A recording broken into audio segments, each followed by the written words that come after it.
Hi everyone, ako dahil si Coach Jess Evangelio. Coach ko ni Bobet for 2 years dito sa Davao Ateneo, grade 11 and grade 12.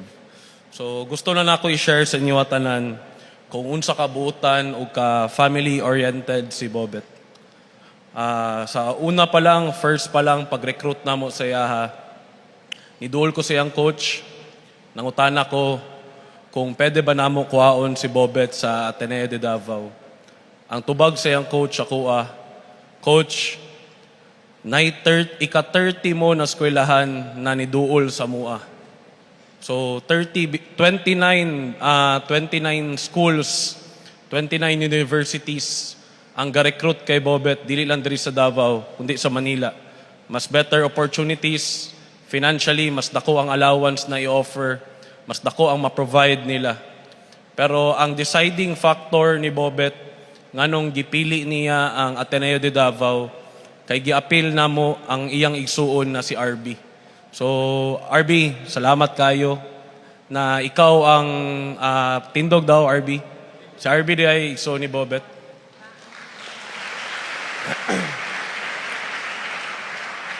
So, si RB ang rason nganong naadto sa tuwa si Bobet. Grabe, mas gipili niya ma-safety, ma-secure iyang manghod kumpara sa laing mga offers sa Manila na mas dagag opportunity, mas dagag financial, mas dagag kwarta na gi-offer. So next na ko ingnon is kato sa duwa na mo katuig na nag-uban ni Bobet, Monday to Sunday may kauban for 2 years. Grabe paningkamot, sakripisyo, practice adlaw-adlaw. Monday to Friday ga-practice me, Saturday, Sunday mo biyahe me para modula, or Monday to Sunday among practice. Kay kabalo me, samig dream na mailhan siya sa tibok Pilipinas, makamit na mo ang palarong pambansa championship. Kay diri sa tuwa sa Davao, compared sa Manila o sa Cebu, wala tay UAAP, wala tay NCAA. Sa Cebu, wala tay si Safi. So sa Davao, ang nata isang palarong pambansa para mailhan ta, mabutang ta sa mapa sa tibok Pilipinas. Which is, naitabo to, na champion me for the first time diri sa Davao. History, siya ang nag-MVP. And after ato, abi na ko na okay na. Pwede na siya mo relax. Pwede na siya mo dili kay mo practice. Kay for me, na kamit na niya yung pangarap na maging MVP. Masking kinsang player, makuha ni mong MVP sa palarong pabansa, pwede na ka siguro manghambog. Pwede na ka muundang og basketball. Kay for us, diri sa probinsya, diri sa Davao, mo tong pinaka greatest achievement for a player, for a student athlete. Pero natingala ko, pag entering grade 12, mas naningkamot pa siya, mas nitrabaho pa siya, mas motivated na siya. Kay kabalo ko, dili lang pangandoy niya ang iyang gusto matuman, kundi ang pangandoy sa iyang family, pangandoy sa iyang mga igsuon. Sa tinuod lang, sa duwa na mo katuig, nag-uban ni Bobet, ever since, na-realize na nako karon lang, na masking unsa siya ka pobre, never siya nangayo jud og anything sa kuha. Ang iya lang, gusto siya modula, muskwela siya tarong para makadula siya, maningkamot siya para tanan iyang mga pangandoy o mga pangandoy sa iyang family makuha nila.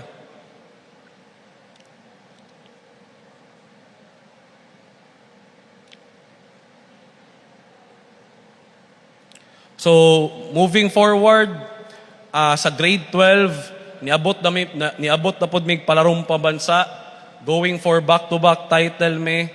Pero before ato, niadto sa mi sa Talacogon, kung asa ilang lugar. Ang tawag digto sa Talacogon kay Baterbonia Country. Kay idol sa tanan digto si Bobet. As in, tanan, idol si Bobet. So digto ko na-touch kay Bobet, kay niadto mi silang balay. Grabe kagamay silang balay, murag kubo lang. As in, gamay kaayo. Mao samot ko ni believe kay Bobet, kay gikan digto na balay, grabe kadako ang pangandoy. Grabe kadako ang dream. Di ko ka-imagine na ang tao na nigawas ato na balay, ato ang pangandoy. Nangutana ko siya, habet, unsa man imong dream school, Jud? Wala siya pagduwa-duwa, coach. Ang dream school nako Ateneo de Manila. Mao jud na akong goal, coach.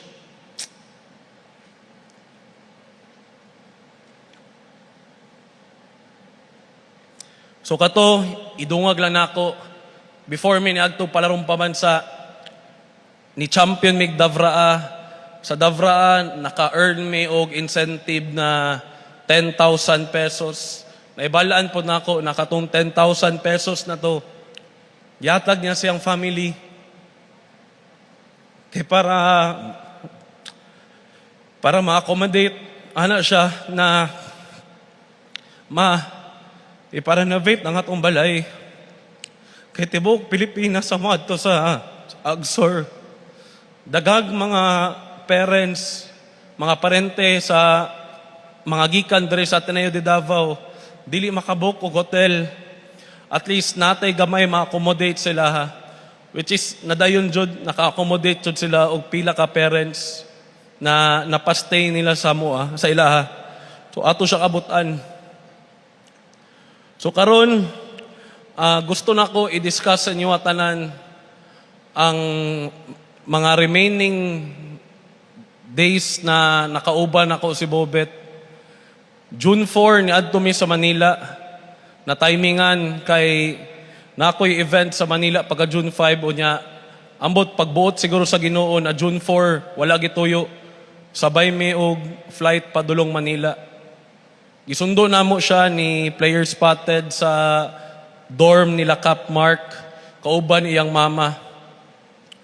So before ato, padulong na mig airport, gastorya mi. Kay iyang mama, night before, nipalit og 20 or 10 kabuok na jerseys ni Bobet. Kay gusto niya ibaligya.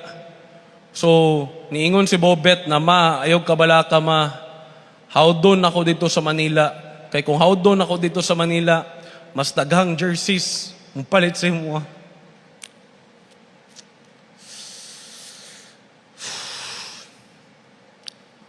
Napami sa sakyanan, dagan na kayo siya pangarap na ginaingon.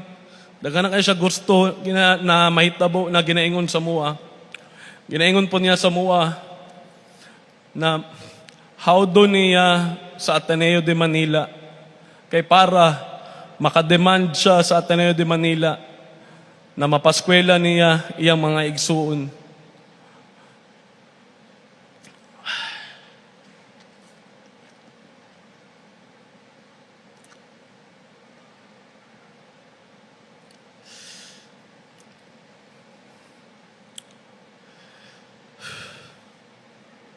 So karon, niabot namin sa Manila, June 4, giatod na ko siya sa Ateneo de Manila sa dorm.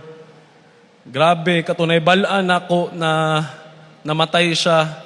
Naka-feel ko guilt kay ako ang niatod siya sa Ateneo de Manila. Pero always na ako ma-remember ni na pag-abot na mo sa Ateneo de Manila, grabe niya kalipay. As in, grabe niya kalipay. Kay 2 years may naningkamot para ato na adlaw. Para maabot siya sa Ateneo de Manila. Maningkamot siya.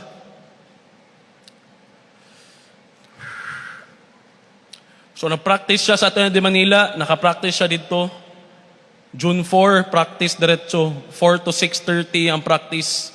Grabe niya ka energetic. Grabe niya ka excited. Grabe niya ka hyper. Dili na ko mabilang pila ka dunk ang iyang gibuhat sa practice. Sa sobra niya ka-hype, sa sobra niya kalipay.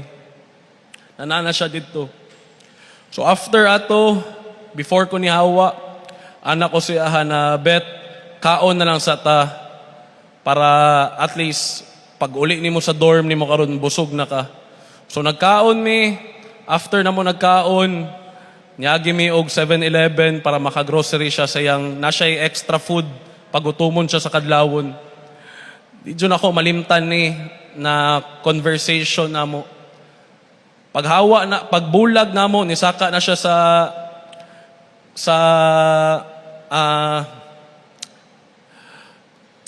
pasaka na siya sa burag bypass dito.